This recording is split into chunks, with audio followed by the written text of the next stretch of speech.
Who's riveting? Well, yeah, that was awesome. Yeah, we'll be done. We're going to go just to the second part of our show, which we just talk about what's going on in crypto and NFTs. So yeah, once we finish, make sure to play it back. If you want to learn more about the team, check out Allow List, pinned to the top. But yeah, with that, what is going on? I hear some ribbits.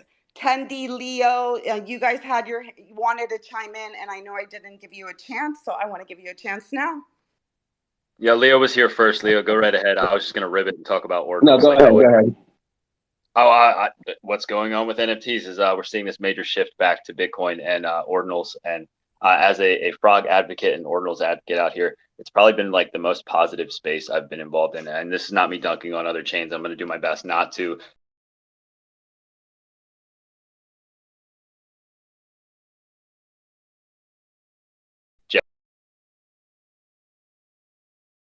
Much positivity within the ordinal space.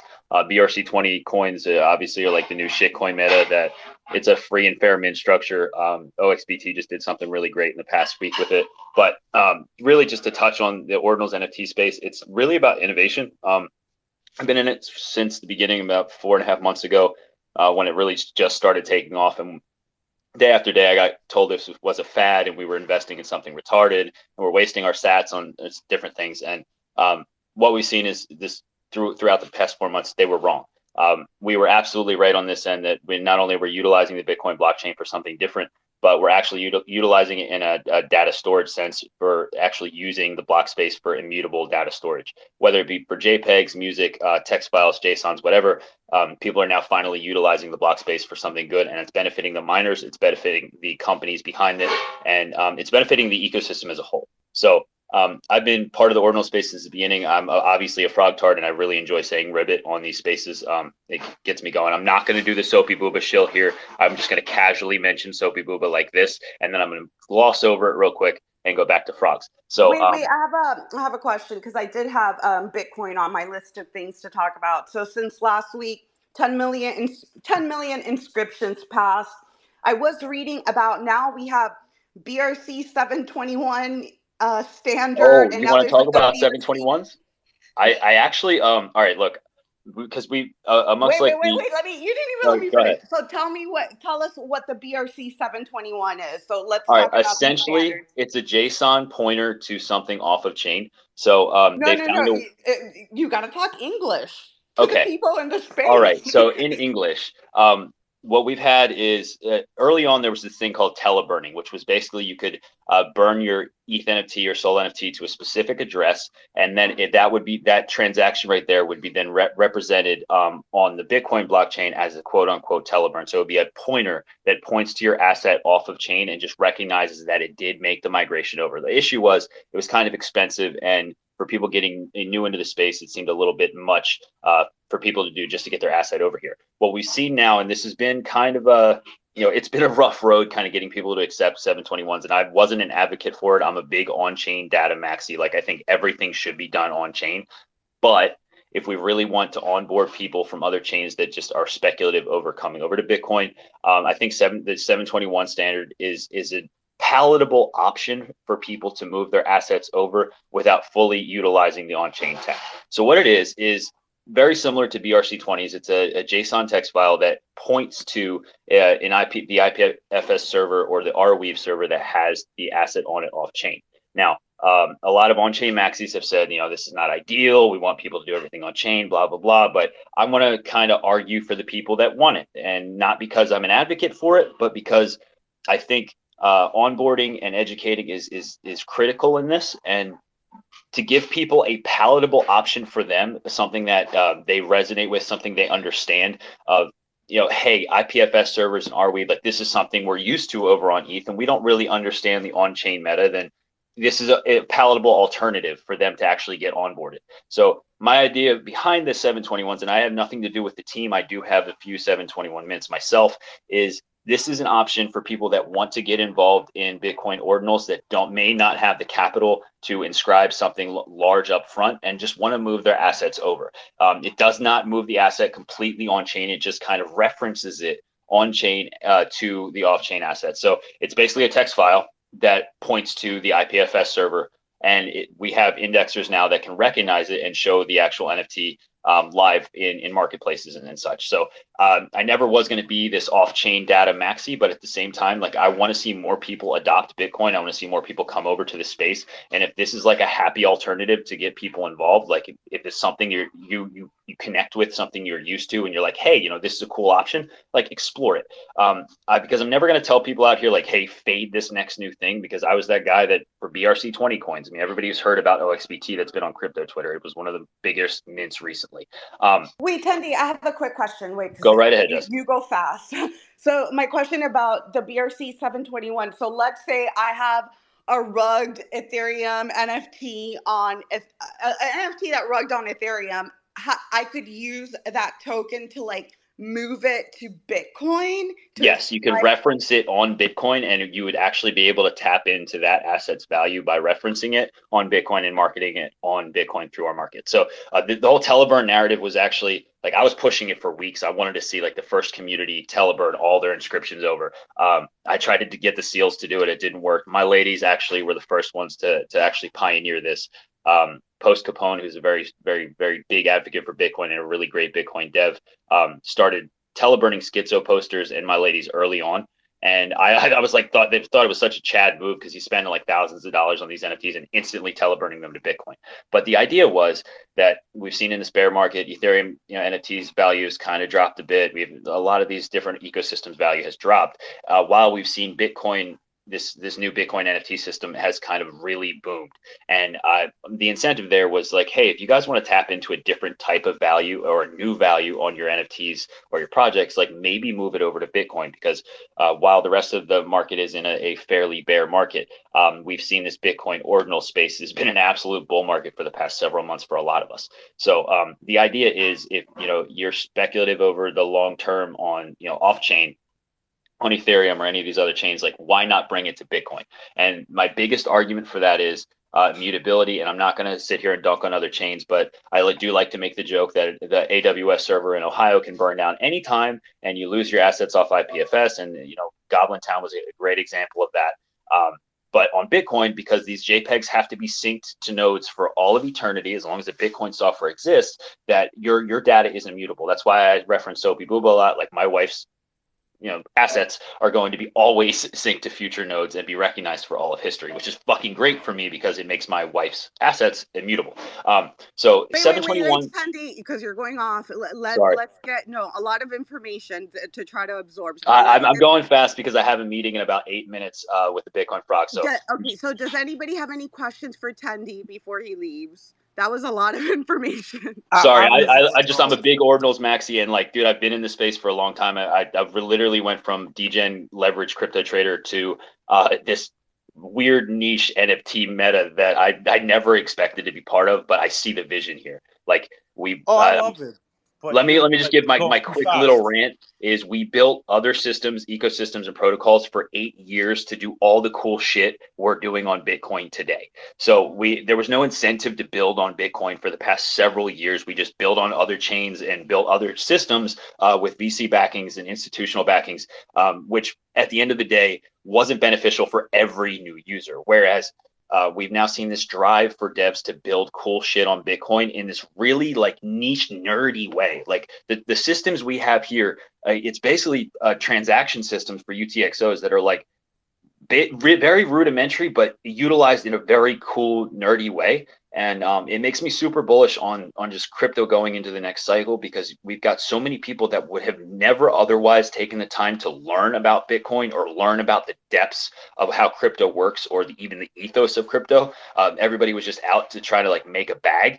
And whereas we've seen this huge educational drive from people that just otherwise wouldn't have taken the time to learn. So yeah, it's 8 years of building other shit to just come back to Bitcoin and build it all here. I'm mega bullish, and thank you, Jess, for letting me come up and talk about ordinals. Wait, let's see if anybody has a question for you, Tendi. Leo or Joey? Or Kayla? No, hey, how are you? I love what he's talking about, and I actually love the project that he's in with the PFP he has. And I've been looking into it, researching. Yeah, but they got out of reach for me trying to get one. But that is probably out of all the projects I've seen you don't know if it's a rug or not. This is a community you want to research. It's pretty cool, and there's actually something else they're involved with, but that I'm trying to get as well. But yeah, these two projects are the ones that are really out there, and because you don't really know, there's so much you got to go and find. Is this really? You got to really research this BRC20 stuff. And kind of narrow down where do you want to go, because you can go down a rabbit hole and not know if you really bought something or not. That's the only bad thing, because there's a lot of stuff you got to get to. But it's just finding the right community that is going to be there for a minute. And yeah, he's got one I'm bullish on. But yeah, I love where this is getting to. And one thing that you can say, it's never going to be a Bitcoin, for instance, it's a shitcoin of Bitcoin, but there's things that will happen later on in the future, I think, that I'm excited about. Hey, and I just want to say thanks for the shout out to the frogs, but with mention of that, of like people having to do their research and really dig, the other cool part about the Bitcoin ordinal space is we've had a lot of people involved since the beginning that are literally hosting spaces 24 hours a day. I mean, I host one for like 6 hours every night. We call it the Sigma Swamp, and we just let people come up and ask questions that otherwise wouldn't take their opportunity to. We try to remove that whole needing to Google everything out of the picture and just be able to inform people on the questions they have. We have some of the top devs that have been building this ecosystem from the beginning that are literally hanging out in Twitter spaces all day, ready to answer people's questions and get people on board. That makes me super bullish on this entire thing, because the educational part is big for me. And everybody that, like, in other ecosystems, you have this like gatekeeping of information where it's like, oh, only the top dogs are allowed to know what's going on. Whereas in ordinals, like, the devs want to spoon feed you this information so you're better informed going forward. So just thank you for that. Shout out to the frogs. And like, frogs was a no utility community, no promises, no roadmap. We just kind of came together as like a frog community to be like, hey, let's take ordinals to the next level and really educate everyone. So thank you guys. And thank you. I think Joey has a question. Wait, go ahead, Joey, and then yeah, I have a call in 3 minutes. I'll be super quick. But from my understanding, and you seem way more educated in this on me. From my understanding, though, the way the Bitcoin blockchain is built, the Bitcoin equivalent to ETH smart contracts, it's not possible to build things the same, right? Which is why BRC20s are not traded or act like traditional crypto tokens, right? Like, they are ordinals that are inscribed. Yeah, exactly that. Right. So like, there's no smart contracts, there's no liquidity pools. It's essentially a representation of a shitcoin in the form of an NFT.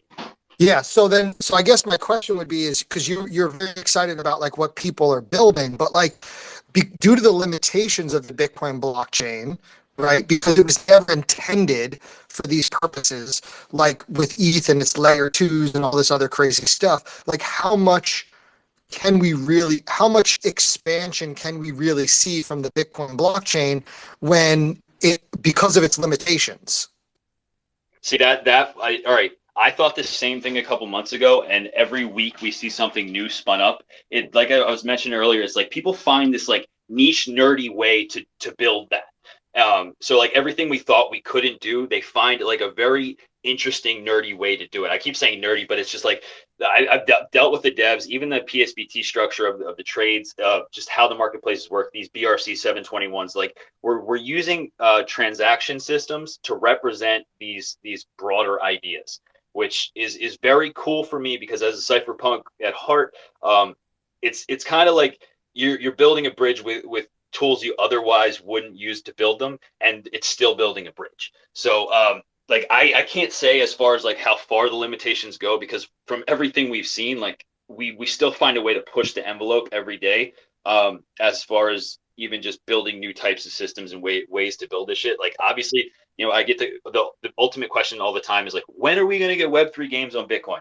Actually, I was the guy that was like, no, we're just here for art and this and that. I just talked to a guy that was part of the Bitcoin hackathon the past couple of days. Apparently, you can actually inscribe an entire virtual machine through multiple blocks on the blockchain and spin up a node within that. But like, this is a very deep rabbit hole you can go down, but the tech possibilities are almost endless if you can find creative ways to utilize it. That's what makes me really, really bullish on is because like we don't have to build whole new systems. We're just finding cool new ways to utilize the systems we have to build this cool shit. So like I can't give you a roadmap or like a length of time it's going to take to build these kinds of things, but I can say like do not underestimate the creativity of some of these developers. Because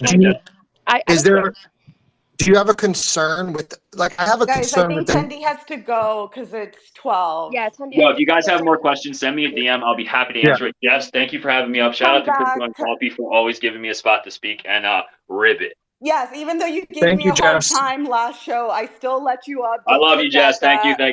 Ribbit. Dang, that was a bummer because I'm a creative technologist in DevRel, so I kind of decipher what he says. Reach out to me, Tendi. Yeah, DM Tendi. Send me guy. DMs. I'll get it. I gotta get a meeting. Thank you, guys. Ribbit. Me too, Jess. Thank you. I appreciate you giving me a chance to come up and speak. I'll be back for sure. Anytime, Joy. Thanks for coming by. And good meeting you. I know we met in that other space. It was a rough start, but we all come together. Nico, I think you probably had your question for Tendi, but he's gone. Yeah, I did. Yeah, and that's pretty much what happened.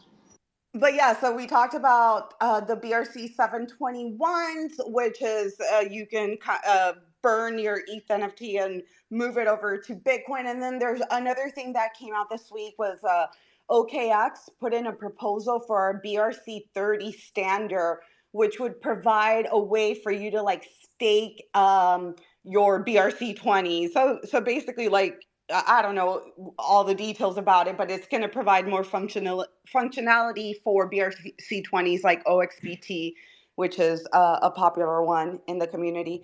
But I do also see Steven is up here. Steven, good morning. Good morning, Jess, Tammy, Brooke, Leo, Johnny, Crypto Coffee, Kayla, Nico. Everybody here. What's going on, fam? What's up? What's up, bro? This is really cool talk about, the BRC stuff and the token standards. I'm a little curious. How does I'm familiarizing myself still. How does like creator earnings work with the BRC tokens? No good question then. Does anybody know? If anybody knows, hit request. I don't know. If I don't know something, I'm gonna say no. Kayla, do you know? I was going to ask a very similar question about staking and how that would work, because technically, staking is not proof of work. So you said something about being able to stake, and I'm super curious about that. I will say this as somebody who's, kind of has the acumen. I do have a Bitcoin node. I am also confused. So I think that there's a lot of like super excitement, and Kayla, I'm a disruptive technologist to the core, and I'm really excited about it, but I don't want to speak on it until I have more of a like grasp. And I think a lot of people get sort of caught up and excited, so there's probably better answers, and sitting in those like ordinal spaces probably is a good idea. But I think there's other ways for us to sort of figure it out and have a conversation about it instead of like listening to I don't know what I'm saying, but I just think that it's disruptive and it's like new and nobody really knows. Can we give it like specifics? I don't know. These new like ways of doing things. I would love to like sit and research it outside of Twitter and make sure that we have the right answers. You know what I mean? But yeah, I want to know that too. Somebody that's trying to come up that seems like a Bitcoin enthusiast, but I agree, Brooke. Like the OKX proposal, if you look at the link, it's actually in a different language, and I had to like use Google Translator, and then the translator is not good. So when you try to like make sense of what it's saying, it didn't make a lot of sense. But I know Bugsy's trying to come up, and maybe he can explain. But I'll throw it back to you, Kayla. Oh, Bugsy is awesome. But so also just want to say thank you to Jess, and thank you to Tammy and Brooke. Thanks for that space. It's been very, very informative. What I wanted to say is that I do grant writing, so it's sort of like trying to make this creative technology funded, and I'm trying to understand it so I can put it on paper simply. And back to what you said, it's literally not in English. And I'm like, what the heck? So I'm trying to like pick everyone's brain. And then I have a lot of people who are sort of like, well, no, like you just don't know what you're talking about. And I'm like, no, I do. But this is just like, I'm not a developer. So I completely agree with you. Like we should totally open up the floor a little bit to talk about that. Like it's disruptive. But yeah, thanks for that opening for that. Yeah, no problem. Let's see if Bugsy, you're up. Finally, Did can you you hear want to me? chime in? Yeah, you're on that Solana Oh, I phone. know, I know. Yeah, no, there's not really staking for these things right now because it hasn't existed yet. And you need a centralized exchange for that, or a centralized person, or a centralized pool, or something like that. But when that happens, that will be a thing. You know, just remember there's risk with that. So if you're giving up your tokens, then you're trusting that pool to give you your funds. But you know, yeah. I gotta say, I love that, and I think we should just go with that. I'm gonna tweet that. Like when it happens, that'll be when it happens. Brooke, Bugsy, could it's you just a shit wait, post. Nico, could you talk about, do you know about creator royalties on Bitcoin? And then we'll go over to Nico just to circle back on that question. Yeah, well, obviously Bitcoin is a permissionless protocol that doesn't have as many rules and smart contracts. So there's no royalties, and I personally think that royalties are going to zero anyway. So if you as a creator want to profit on your work, you should sell it for what you think it's worth and then let the free market trade it. I don't think having forever royalties is the way to go, and it kind of just hinders a project in my opinion, but I could be wrong. Interesting take. Go ahead, Nico. Sorry about So that. I just don't want to forget. yeah, it's fine. No, Brooke, the whole thing with the staking and all that, they can just create their own pools, and like it's really not that. They're creating their own shit tokens with the JSON files, and the way they index it is that's what my issue is. But once they figure out how to index it, they're just going to create tokens for the staking and all that. It's just I don't want to say it's vaporware, but like that's all. That's just the way it's going to be. You're going to be able to stake your BRC20 token and get another BRC20 token or your BRC721 and get a BRC20 that represents the 721. And eventually, like they end up putting them in pools. There is actually a way to do it with NFTs now. I forgot what it's called. Well, they do it on Liquidity pool? I think that was yeah. my question. So actually, that was my question. Thank you, Nico. So real quick. So how are we going to make a liquidity pool with sound money, quote unquote? You know, that doesn't make sense. So the only way it would make sense in my experience is a liquidity pool. So like, you know, having an LP to another token, which technically is not sound money. Is that correct, Bugsy? Well, a BRC20 isn't sound money either. Really, a BRC20 is like 546 sats. Right. So, you know, you're using Bitcoin as the base layer, and you're basically adding a protocol on top of it. Think of ordinal like an L2. Shoot, that's so complicated. I would love to hear more about that, and I don't want to monopolize anyone's time. But yeah, that's my question. If you have the answer, like I've been asking for a while. Yeah, I mean, it's all good. I mean, you're just assigning sats to an arbitrary number or an arbitrary, you know, fake token, right? And there's indexers like Unisat that have taken all that information and have kind of put it all in one place. So, you know, for indexing all these, you know, quote unquote shitcoins on Bitcoin, there are centralized people that have grouped up together and have an open source indexer. But, you know, as we've seen with Unisat, it goes down every few days because there's like an orphan block in Bitcoin, meaning that there's two blocks mined at the same time. And then that messes with the numbering system, and then they have to re-index the entire ordinal protocol on top of Bitcoin. So it's a work in progress, and it's like, you know, it's like saying, well, why don't we have all this stuff in ETH like 3 months into ETH, right? It's just so new, and it's only existed for 4 months. So I think, you know, patience is definitely key here. Yeah, totally. I guess my question is how, because I thought, you know, with the immutability, I'm just a little lost on like how we could stake something that's, you know, sound. That does make sense about, you know, BRC20 not being sound. I totally get that. But are we so we're just creating tokens on BRC20 in a staking pool, correct? Sorry. Yeah, the way to break it down real quick is like there's Bitcoin, and then there's the ordinal protocol that assigns Satoshis to your Bitcoin, or sorry, assigns a Satoshi to your picture or JSON file. And then with that JSON file, you have another meta protocol on top, which is an indexer that is indexing all these tokens, right? So basically, when a mint first happens, say there's 21 million, and the limit per mint is like 1,000.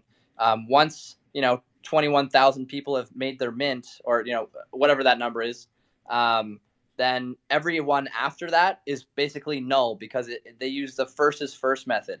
So if there's already 21 million of that fake token, if someone creates another 1,000, it's meaningless. So yeah, it's definitely interesting, and it's fun to talk about. So happy to chat.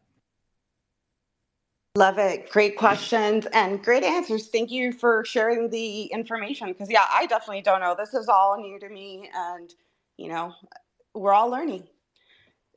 Who was next? Who had I lost track. Sorry. I think Stephen. yes. I think Stephen and then terrible.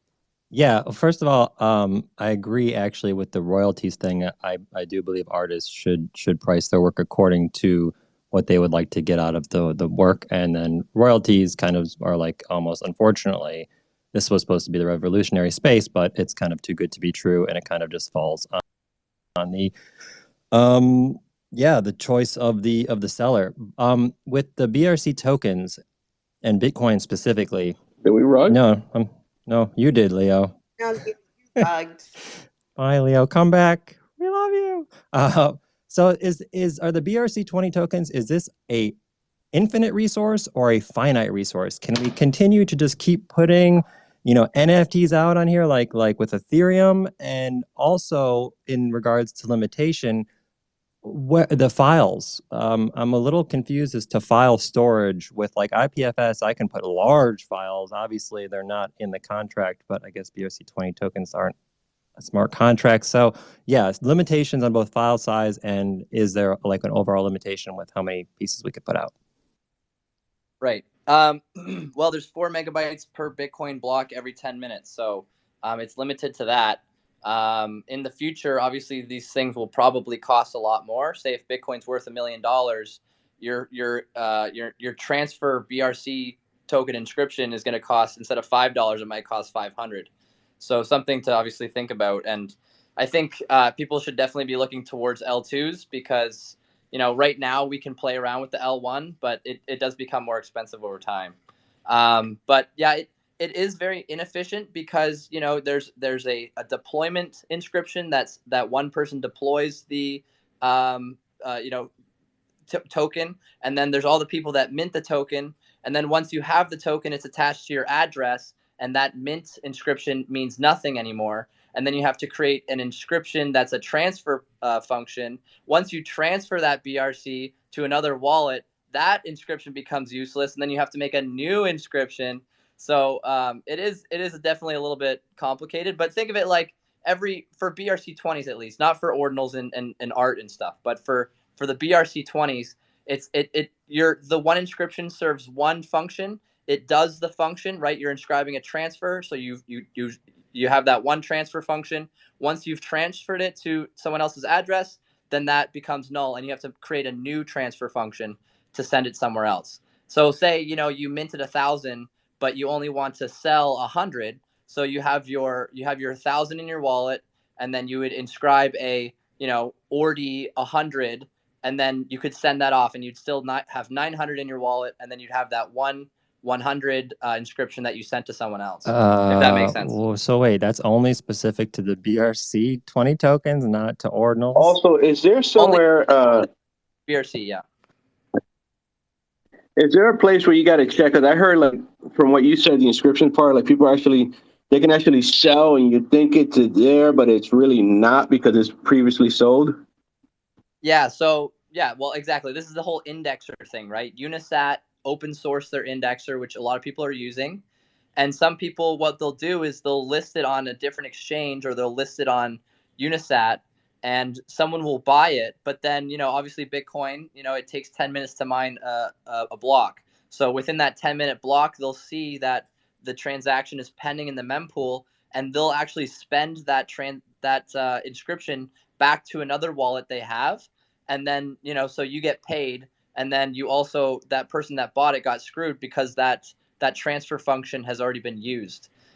So they're, they've had things where you need like 3 confirmations and stuff so it has been relatively better with the front running stuff. But yeah, front running kind of existed, and obviously it kind of sucked a little bit there. Great questions. Great questions. Who was next? Terrible, and then Nico. Terrible, you're new, and then we'll circle back to Nico. Hi, thanks. I think I have a decent understanding of ordinals and inscriptions and what they can allow anybody to claim. My question, though, is more about the ordinals thing. And I think that's why everybody's having such a problem understanding it, is because it's like assigning a token ID to something that doesn't actually have a token ID. Has anybody ever come up with the idea to, instead of do first in, first out ordering, to make it a different standard of ordinals where it's Yes. last in, first out? That one, it's a little bit tricky because if you're doing last, then you might spend that to a miner. Usually in a transaction, you spend the top amount of funds to a different wallet, and then the fee will come second. So that might mess up things a little bit. But yeah, technically, because someone could create a reverse ordinals 2.0 where it's last in, last out, or second in, second out kind of thing, and start from zero all over again, right? It's just a protocol on top of Bitcoin. Bitcoin doesn't really know what we're doing. We are just having like a GitHub repo with all of this stuff that's that we're doing, right? I mean, we're basically inscribing a file onto a Bitcoin block that will live there forever, and using that as the IPFS pointer, right? That's kind of the way. Like, think of it like a receipt, right? You transfer a Satoshi from my wallet to your wallet. You now have that Satoshi assigned to the specific number, and then now you technically own that, right? You have the receipt. So yeah, so you're right. BRC20s are a little more confusing because they're only like a one function thing. Whereas with regular ordinals, it's way less complex, right? You have 10,000 sats and an address. You send off that address to someone else. Now they have the ordinal, and since the fee is second, then you don't have to really worry about that as much. And obviously, there's a lot of web apps and stuff that help with that process and help with the the worrisome part, because in the beginning, like, we were using like Sparrow Wallet, which I love Sparrow Wallet, but a lot of people, it might be a little advanced for them, and they were like, I don't know what I'm doing, right? So at least they have the web wallets now that can help out with that. But yeah, it's just you're assigning a file to a Satoshi. The file never moves. You're just switching the Satoshi around wallets, and that's kind of how we're tracking the ownership of these things. And it's obviously hard to add royalties to that because it's just raw Bitcoin, right? You don't need a different separate wallet like Counterparty to like do this stuff. It's just like, and a lot of people even say, well, I need an ordinals wallet and I need a regular Bitcoin wallet. Maybe for your daily funds where you're spending on coffee, yes, but your ordinals wallet is the exact same wallet as your Bitcoin wallet. And it can be, a Taproot address, it can be a SegWit address, it can be a legacy address. It doesn't matter because sats can transfer to all those addresses. So very cool stuff. Great questions. And I am going to ask you guys to keep it brief because we got a lot of other things to cover. So go ahead, Terrible, ask your follow-up question, and then Nico and Kayla. Yeah, I thought the inscriptions were actually for the transaction, and that's what denotes it, and that's why it's on the blockchain. But I thought technically the same sat can have a different inscription on top of it through a different transaction. Therefore, would it still be on chain? Yeah, right. Currently, right now, you can only inscribe a sat once. I think they're doing parent-child things where you have your original. Say you have a really low inscription number on a sat, and then you want to like associate ownership from that old inscription or low inscription number to a new inscription. That will be a future update to the ordinal GitHub repo. But right now, it's just one sat per inscription. But there's 2.1 quadrillion sats, and we're only at like 10 million or 11 million. So we've got a long way to go. We're not going to ever run out of sats to inscribe on. It's not possible. Love it. Great questions. Terrible. Go ahead, Nico, and then Kayla. So Kayla, I sent you a protocol, NFTX yield. That's how, like, it's on Ethereum. Take that entire concept and just use it for the like a layer 2 for the JSON files, like the shit tokens, and that's it. and even the ordinals concept too. Thank you. Thank you. So to everybody, that is my question. So two things. Just Nico answered basically everything. I'm really trying to understand BRC20 from ERC20. And that's just how I work. Like, I'm a very literal person. So secondly, like, ordinals are, I think what people don't realize, a numbering system.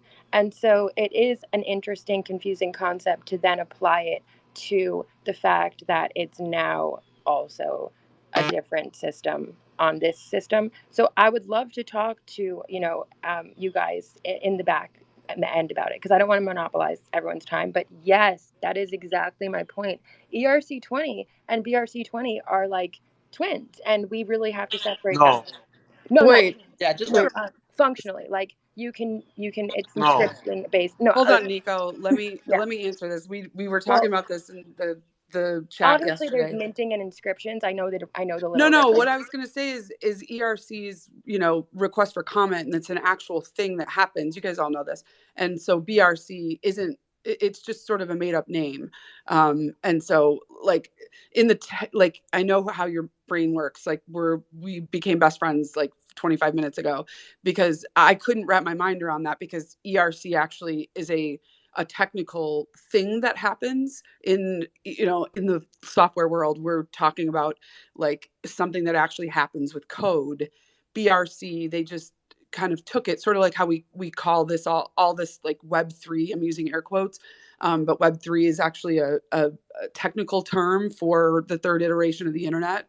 But we've adopted that, and so it's sort of an ideation of this community that we're all a part of. BRC was used in order to associate with, more so on the NFT side than on the Bitcoin side. So I'm sure there's going to be all these people that come out and say I'm saying that wrong, but essentially BRC is a made up name. No, Yeah. Brooke, I realized 20 minutes ago we think the same way. So I don't want to bother anyone else. I realized that as well. So true. Yeah, I just couldn't conceptualize it because they stole the name. Sorry. Thank you. Right.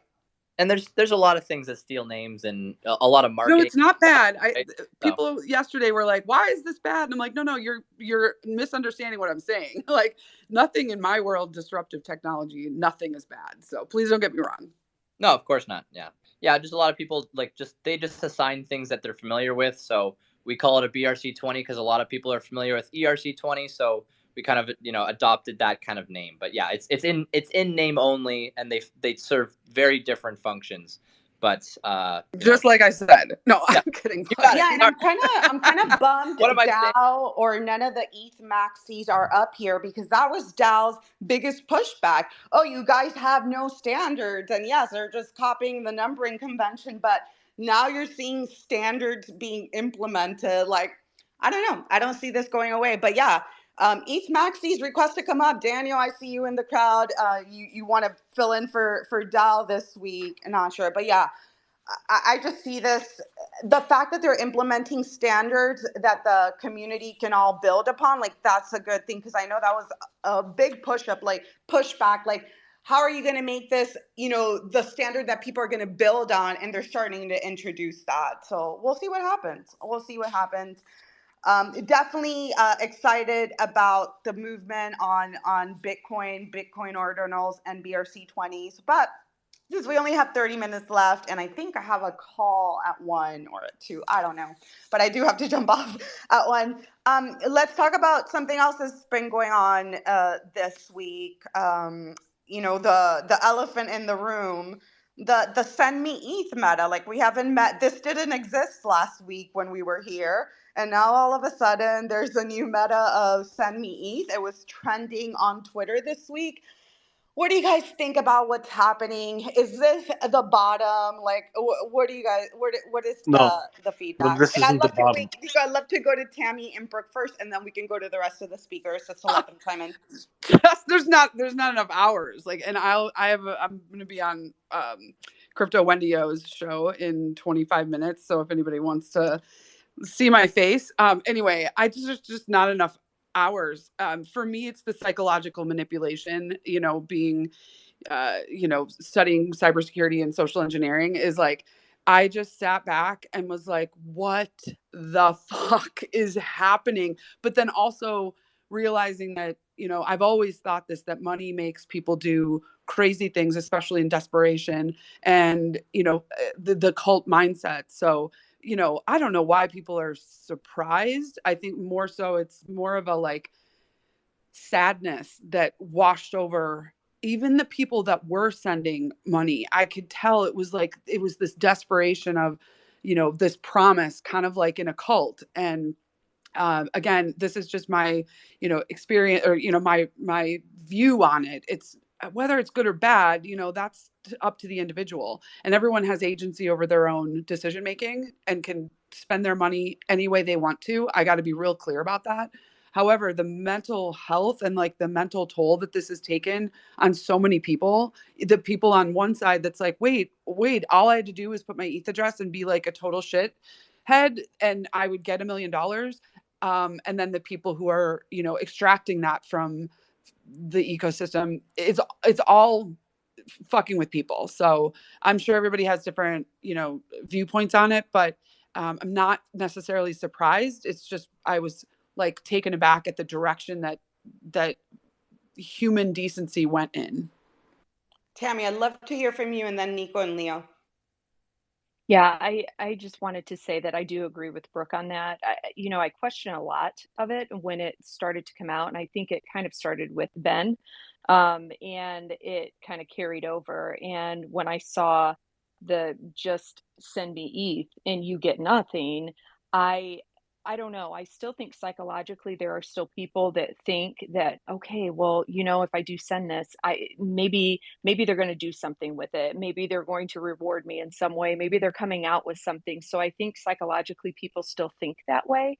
And I'm not watching anybody's pockets. You can send to whoever you want, but just to blindly send money or ETH to someone, I just don't know that I necessarily agree with it. I I'm happy for people that, feel that they can do that, but I would just like to see people invest in different ways and maybe make the money for themselves rather just than just throwing it at somebody. So I feel very conflicted about it. And I think it boils down to psychology and, the way that people think. And I just still truly, truly feel that there are a lot of people there that were hoping for something or maybe thinking that they're going to get something back from it. And I just don't think that that's the case. And it's sad to me because you do have new people in the space that don't understand and they will think, oh, hey, you know what? This person is a big influencer. So yeah, I'm gonna put some money in there. I might be really early in on something. And I don't know. I just think psychologically, it bothers me a little Yeah, bit. it's that So mindset. We're gonna make it back in one trade. We'll make back all the losses. Like you've been down, for the last year, but yeah, Ben's gonna make it all back for you. It's that mindset. Come on now. But yeah, let's go to Nico, and then we'll go to the number one psyop influencer, Leo. I mean, like, Oh, Oh wait, I said Nico first. Sorry. F you, Leo. What the hell's going on over here, bro? Anyway, look, this is insane. First of all, the way he did psyop and then loyal. So if you're loyal to him, and then finale, oh, I got hacked. That wasn't me, but I provided liquidity. Like he said that in one space, and I'm just all right. I'm trying to figure out how there's so many recorded spaces with him fumbling the ball, and nothing has happened yet at all. Like, not even a lawyer has told them, "Hey, shut your fucking mouth by now." Like, and then you got this whole thing with BitBoy too. BitBoy pretty much he decided to fucking vent about him, and the price crashed. Now I don't care about the price. I'm not in any of this, but look at how all of this is being manipulated just off of people's moods, like whims and shit. At this point. I mean, but did you really not see the Ben versus Ben PvP player? Like, these are two people that crave attention. Like, I knew that was not going to last long. Like, they both want to be the top dog. And sorry, Tammy, I saw you and Mike. Did you want to chime in? And then we'll go to Leo and Johnny and Steven and Falcon. Yeah, I made a joke about it, but I've sat in the spaces too and listened, and to me, it makes like I can't follow it. It just doesn't make any sense. And to me, it's almost like there are promises made, and then nope, we're going to do this, we're going to do that. It's like the attention span of a gnat. Like I don't get that. And I did make a joke too because now there's that Dave token, and I'm like, what are we doing? Are we naming these after like we do hurricanes? Like, Did you get the No, Dave it's your token? husband. Yeah, did you get the Dave token? I did not, even though he told me to get it. I was laughing. Thank you again, my guy. I am not getting it. Are you rugging or is it me? Yeah, Tammy's rugging. Tammy's rugging. Am I? Leo, let's go. Yeah, you're rugging a little bit, Tammy, at the end. Leo, go ahead. Oh. You're up. Man. So I was one of the ones who sent money to Ben, and I was like, okay, let's see where this goes. Fuck it. It was fine. It did okay. You know, I had it, but then Define okay. What does that mean? well, I 2x, 3x, whatever it was. So I held on, and then here comes loyal. You know, you're like, okay, where's this going? And then, like Nico said, here's whatever this other thing is. And then he said, oh, I'm going to Dave, the Dave coin. I'm like, all right, now this is becoming stupid. You know, you had it, you had the vibe, you had everything going to stick to what was working in the beginning. But then he started spreading himself thin, and then he's like, no, it's all a psyop. No, fuck that. It's not all a psyop, man. This is fucking crazy. Honestly, this is it was stupid. I was against it, then I was for it. I sent the money. I was for it, and I continue. But then, how many times did you send the money, bro? The what? How many times did you send the money? Well, it doesn't matter. But it's what I'm saying is there was a point to where I was bullish, but then you start being bullish on a project. You start tweeting it.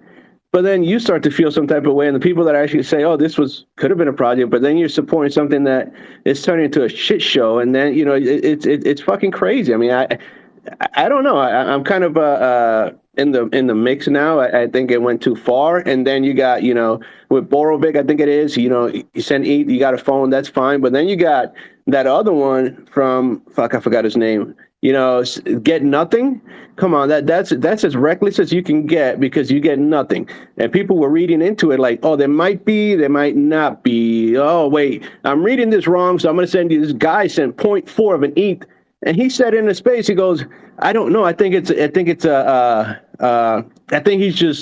just the way the game is played. And I'm like, no, you get fucking nothing.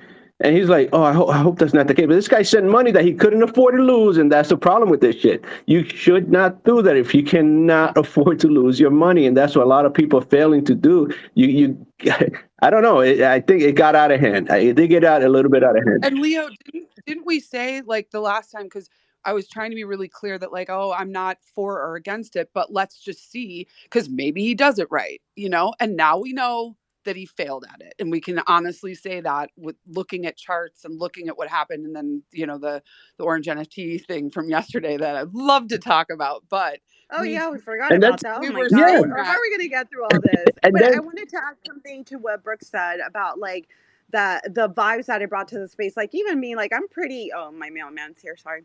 I'm pretty, tough shell, but I was even feeling down. I was like, what the fuck is going on? But you know what? Like, the loud, it's just the loud voices. Like if you ignore that, there's fucking people that are building and creating cool shit, not because they were sponsored, but look at what Pixel's creating. Look at what, I've been talking to so many projects that are cool, building cool shit, but they're not the loudest voice. And sometimes we get stuck in just listening to the loudest voice on Twitter Spaces, and that's all it is. It's a loud voice on Twitter Spaces. Okay, Johnny. Oh, sorry, Tammy, go ahead. And then Johnny and Falcon and Steven and everybody else. I wanted to agree with you. It is the loudest voices. And I think what some people have to understand, and even new people coming into the space, that, you're going to see other people that are trying to protect their bag and they want to dump on you and things out there. And people start listening to that too. So you just trust no one when it comes to stuff like that. And, you know, be your own person. And Jess is absolutely right. It is the loudest voices. And sometimes you just have to step away from that and not FOMO into it, because to me, this one is just an absolute shit show, and it just keeps changing. So just be careful. And Tammy, the last thing I wanted to add to what I said, like, you know, with the loyal thing, it came out. I didn't even give a fuck what it did. I know I have it somewhere, but I sent so much ETH everywhere. I don't even give a shit anymore if I made it or not. I don't even know where it is. I don't even know what wallet is at. That's how frustrated I got with the project. Yeah, it's definitely entertainment. Let me tell you that much. You pay for entertainment, and this Ben versus Ben PvP. Who you got, Johnny? Who you got, Ben versus Ben? I got BitBoy in this one. If even BitBoy won't touch you, you're in trouble. You're a real scammer. So like last week I came on here and I was like, you know, all this meme stuff, it's entertainment. Entertainment is an industry. It's a thing. There's some legitimacy to it.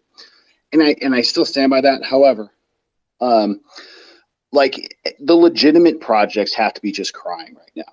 And like, for example, I won't say the name, but like 15 months ago, a project started building. They built a whole product, rolled it out this week, did a mint, and didn't mint out. And they're like, what the hell? And they're like kind of brainstorming. And I'm thinking, like, have we tried just like asking people to send ETH? Like, you don't need to make anything in this space.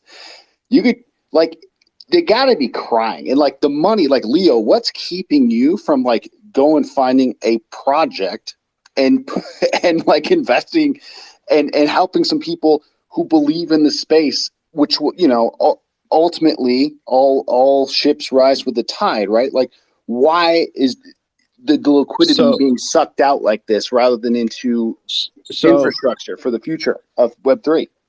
So I'm going to answer that real quick because and this is why, and no lie, I've been supporting project after project for 2 years, 3 years, whatever it is.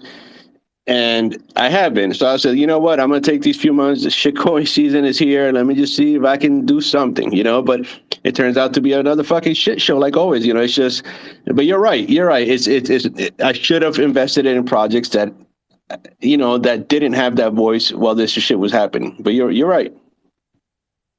And I think I don't like fully blame. Oh, and I'll throw it back to you. But like fully blame Leo. Like the FOMO in this space is real. You never want to miss out on the next big thing. So like I don't blame you for it.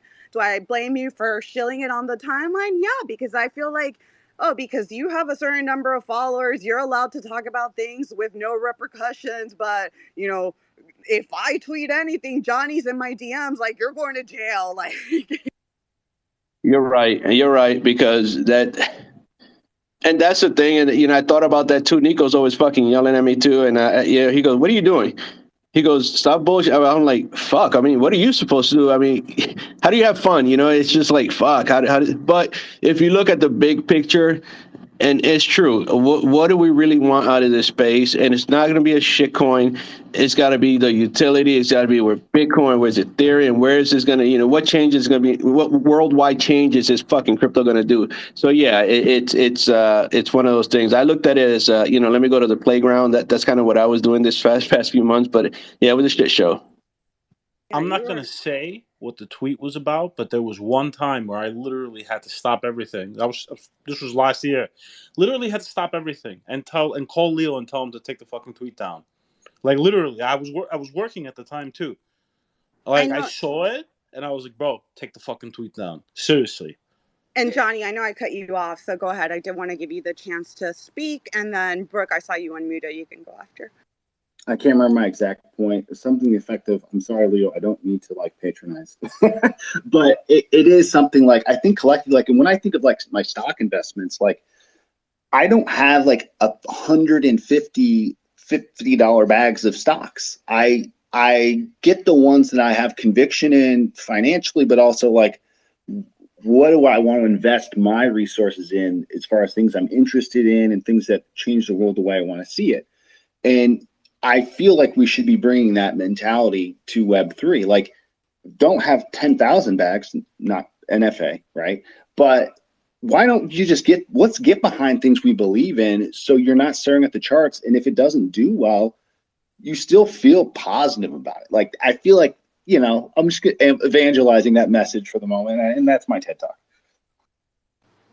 Love it. And go ahead, Brooke. And I love for Yeah. you, before we go to the other hands too, for you to chime in about the orange square, which is another project from Ben's that we haven't even touched on. I will go quickly again. I'm going to be on Wendy's show, but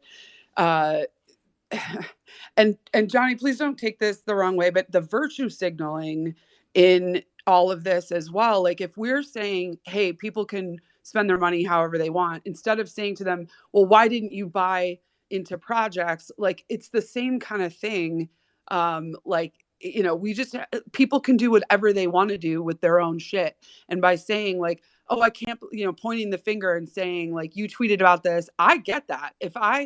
Because I have a presence, I'm doxxed as fuck. If I said something about a specific project, I take that seriously. People are trusting me with something. And if I tweet something, it is a responsibility to make sure that it's, on the up and up. But if you're just saying like, hey, maybe I spent money on this, maybe I didn't, that's your choice. And if I want to, buy into a project, that's also your choice.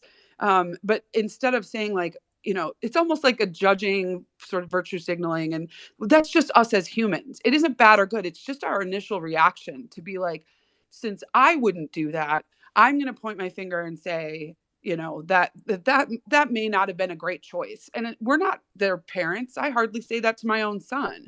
Like he can make his own choices. So yeah, I don't know. I just feel like everywhere is like pointing the finger. You did this wrong. You did this wrong. And it's really not up to us. You can do whatever you want.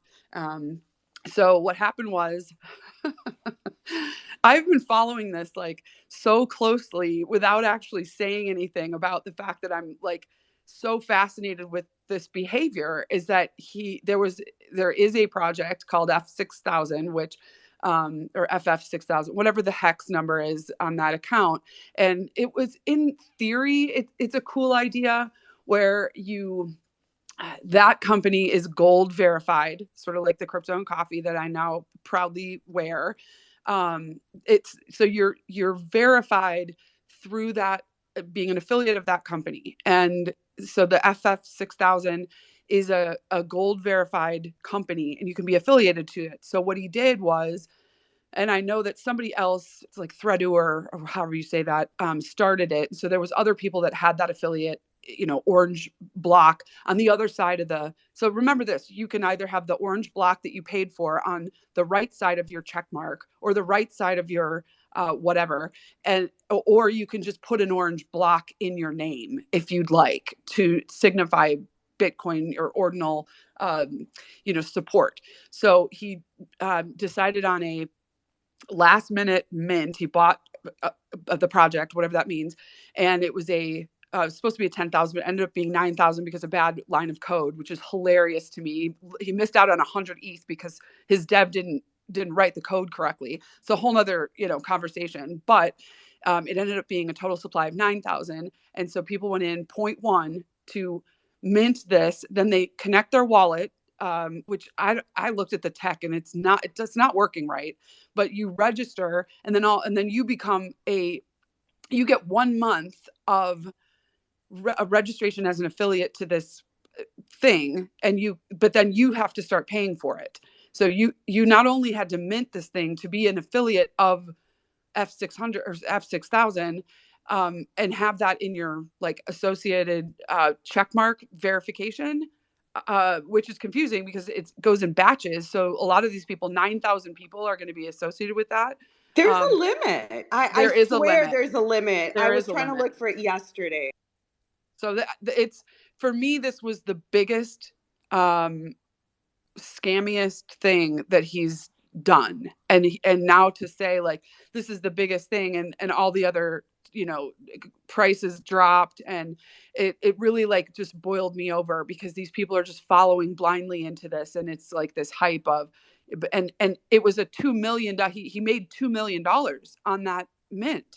I mean, do the math, right? So where's that money going? Because you had to buy into it. And then not only that, but then you have to pay that fee. And then the biggest problem is what happens on secondary market. If you minted that and then you go try to sell it on OpenSea, how are you going to transfer that? And you have to have a verified email address.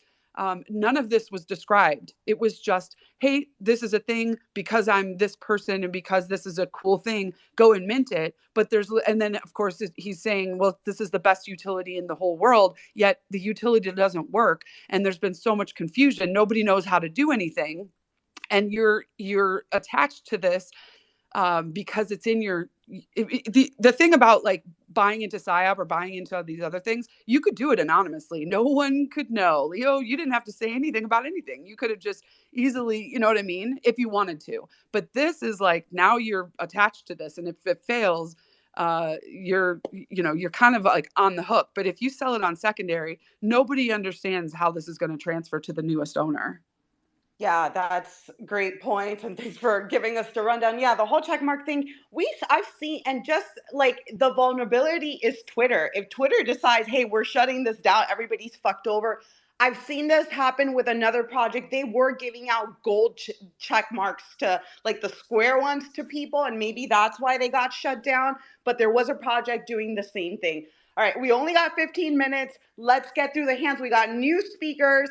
Falcon, let's kick it off with you. I see Daniel, Brad, everybody's here. What's up, guys? What's up, Falcon? Yo, thanks for having me. I wanted to put a little bright light on everything that's going on right now. When you zoom out a bit, just as far as market sentiment, we was just down like 90%, and now there's all of this activity. We're like recovering faster than like the past like 2 cycles. You know what I mean? More people are getting into it.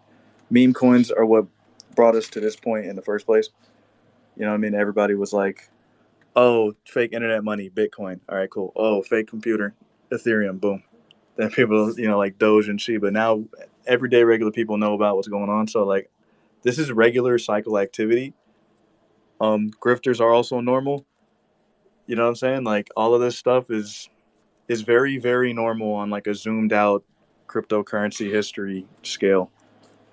I also think it's bullish. Like, this is a very turbulent time in like the market, not only just like in our market, but like in global markets, and people are throwing money at jokes and making millions of it. Like that's bullish as fuck. Like I couldn't be more excited for what happens in 2025, because it's just going to be what's happening like right now times like a million. Great point. Yeah, like I tweeted out a poll the other day, retweeted it from Mike the Enjoyer, funny memer. Which one do you prefer? No scammers or freedom to transact? And I think the answer should be simple, because even in Web 2, like I've said this before, open up your emails, check your phones, scams everywhere. So in current state, scammers still exist. It's been years, no solution for that. So I'm going to go with the freedom to transact, and I'm going to choose not to give to scammers. But let's go through, great point, Falcon. Let's go to Terrible, Steven, then DeFi. I'd love to hear from DeFi Daniel and Brad and Kayla as well. Yeah, I just want to say, unfortunately, it is very normal, and we're seeing like basically the whole last cycle in 1 week, with the exception of Polly and the like basically give me your easy mantra. But like you even had Andrew Wang come out and promote like a fake cancer story scam, and then also Franklin, his board, came out of retirement and tried fudding yield farming, which is more than ironic. I don't think you can come up with something more ironic than that. Okay, but yeah, it's just funny. Like the good news is hopefully because it's increasing volume rather than necessarily market cap. I don't know if you can actually count market cap or liquidity in this space anymore with everything that's happened in the past year, but volume is way up, and that should help like legitimate projects shill their projects to VCs. So that's a good thing. Great take. Thanks. for sharing that. Steven, you're up. Yeah, I just want to concur with you. Like, scams are no different from this space to any other space. I think it's the same pill. It's got Miami Oh, bitch God, fight. Leo, you need to just go home and come back. But it's just like the same medicine delivered in a different pill. If you think about it, it's one meta to the next. If it's somebody holding, spaces every day and developing connections and trust, and then they're like, buy my project, yay, you get an NFT, and then they're like, see ya. I don't see how it's that much different. And the same thing, like what you're saying, is it's like it's really no different from other scams in other spaces. There's just a different overall perception from the outside world. And I don't think it's a good look for our space overall when you have people just sending money around, hoping to, and people are making money, but there's plenty of people who are becoming exit liquidity. And then it's those same people who are, going through the cycle. They're like, I'm not touching that again. Maybe they will in 5 or 10 years or whatever, but we need to be more founded on education for sure. Great take, as usual. Daniel, I know you've been up here, and then we'll go to Brad. Daniel, what's going on? We were missing ETH maximalist representation. Yeah, apologies about that. How you guys doing? Doing good. Any takes about what we've been talking about? Well, yeah, I've been in meetings on and off, so I kind of get some glimpses. But I mean, I just joined in the last 10, 15 minutes, like solid. And you guys gotta be like the saddest motherfuckers in crypto Twitter right now. Like, I don't know what you guys are crying about. People sending money. People will do stupid shit all the time, and you do it for the memes. So yeah, I mean, that's fine. I guess you guys are saying that you guys are scammers. It's fine. I mean, whatever, right? I don't know what the big deal is. Yeah, that's a base take from a PSYOP early investor, but we appreciate your takes. You are the most I'm telling you, you should just go work for the news, bro. Seriously. Are you like an Leave him alone, Nico. Leave him alone. it's crazy. I feel like always, it's delusional. He always comes to spice it up. Yeah. No, we appreciate your spiciness. Okay. So what do you think? Where do you think this is all going? Did you get? I don't see an orange check mark or check a box. So are you no longer bullish on Ben's ecosystem? Yeah, tell us, did you mint, Daniel? No, like check this out. So my reach and degeneracy goes only like it only goes like 2 layers. Like this is like the third layer. I don't know. I don't even know what I have to do in order to get that stupid thing. And I'm too busy to even try it. And I'm probably gonna miss out on some gains, but no, I don't know what it is. I think I saw it this morning. Should I go for it or what? What is the thing? Absolutely Bro, not. Absolutely. I'm on the same boat. $1,000, and I'll give you a crypto and coffee badge. It might be cheaper That's worth than it. what Ben's doing.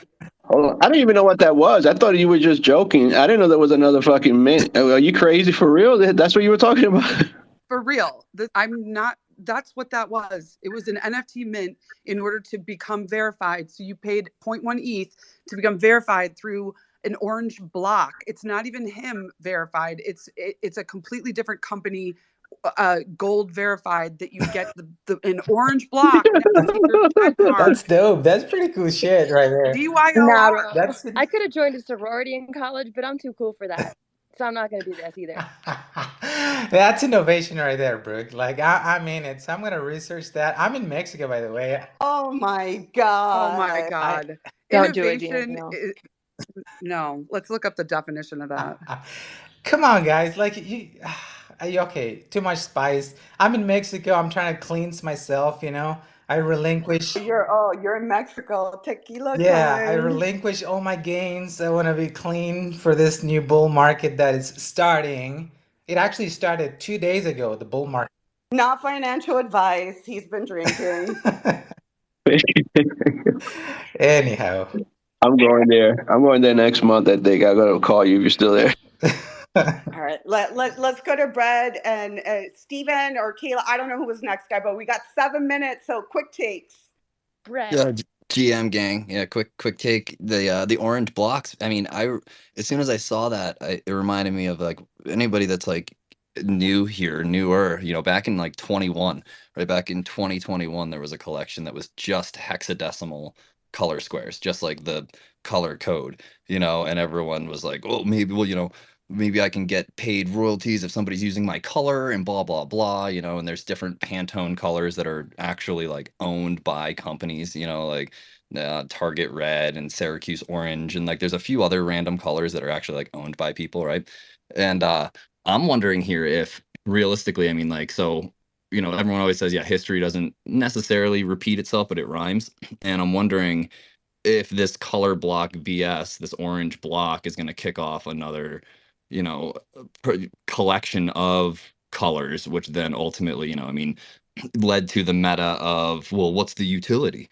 You know, and are we about to go full cycle here again and start worrying about, you know, the utility behind our orange squares, and, you know, what's the utility on the Bitcoin NFTs? Because realistically, I mean, like, there isn't enough infrastructure out currently to like token gate with your Bitcoin NFT and to, you know, get early access to stuff and all these different things. And so it's going to be I'm interested to see what happens this summer. I think that we'll move away from the shitcoins, hopefully, you know, knock on wood here. I think that we'll move away from those after seeing, you know, Ben's, you know, 9th, 10th, 11th, and 12th shitcoin that he'll drop, you know, and then we'll go back to just absolute garbage NFT collections and people complaining about the utility around them.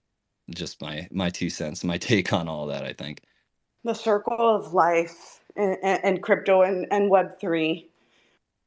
We're happy, we're sad, we're happy, we're sad. Who's next? Steven, I think, and then Kayla, and then Warrior. No, I already went. You can move on. Oh, I'm sorry. Kayla, you're up. All I wanted to say is that that was like the most based like last 10 minutes ever. Like I think it started when Falcon came in, but yeah, like for one, this is just always happening. So zoom out, right? And you're going to see the beginning of emails, and you're going to see the beginning of old people at home getting robbed through email links. So I just want to zoom out really far and be like, hey, this has been happening for so long. Back to what Brad was saying, history rhymes and it repeats itself, to be honest. So like, I mean, I love everything you guys are saying, and it's not FUD, because if we talk about it, we can fix it.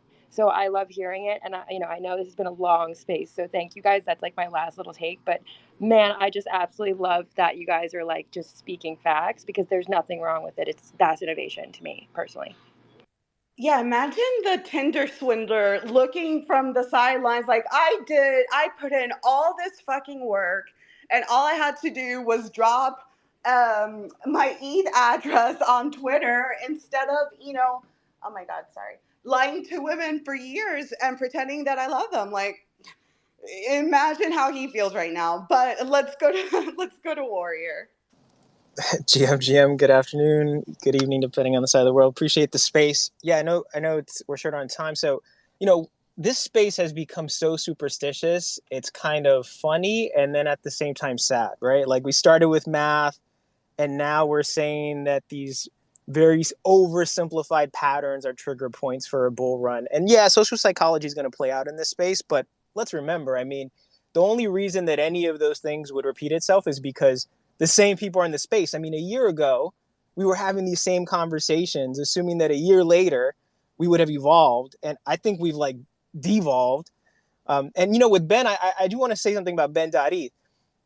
I think the playing stupid part has kind of fed into this narrative. And I'm actually really concerned that this web is to catch flies. Like it's someone talked about the KYC element. Like, why is it that so many projects have launched, pulled in some whales, some malicious hypers, and then now kind of leading into projects that are KYC? I mean, we got to also kind of assume that there's some 3D chess being played here. And if it's not Ben playing it, it's someone playing Ben. But like, we need to be really careful in this space what projects you're taking on, because when you're getting these airdrops and you're being fooled and you're being scammed, I mean, you kind of start to forget that some of those tokens could be, permanent connections to your wallet. Like, I think we have to be really careful in the space. Don't assume that someone's stupid when they launch this many projects, all leading into a KYC process.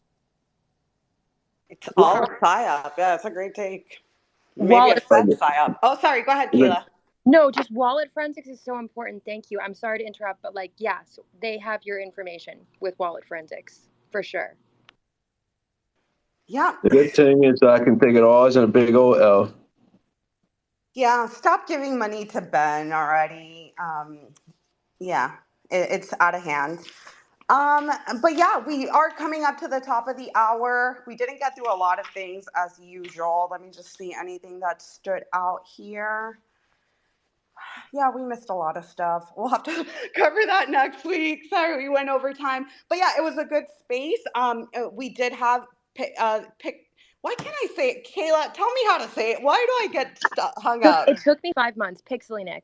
Pixelinix. It Yeah. doesn't. Yeah, it reads a little funny, but it sounds awesome. To be honest. Pixelinix. We did have them here at the beginning of the show, so once it ends, make sure to go and play that back. Again, big shout out for sponsoring our episode today. Check out their whitelist for their drop next week. It was a great conversation about music. Animoca backed brand, co-founded by deadmau and Richie Houghton. Like, what else do you want? Stop giving money to Ben. Like, what is wrong with you guys? But besides that, I do want to thank everybody for coming. And I know, Brooke, you had to jump off. Thank you for co-hosting. Tammy, any last comments or words?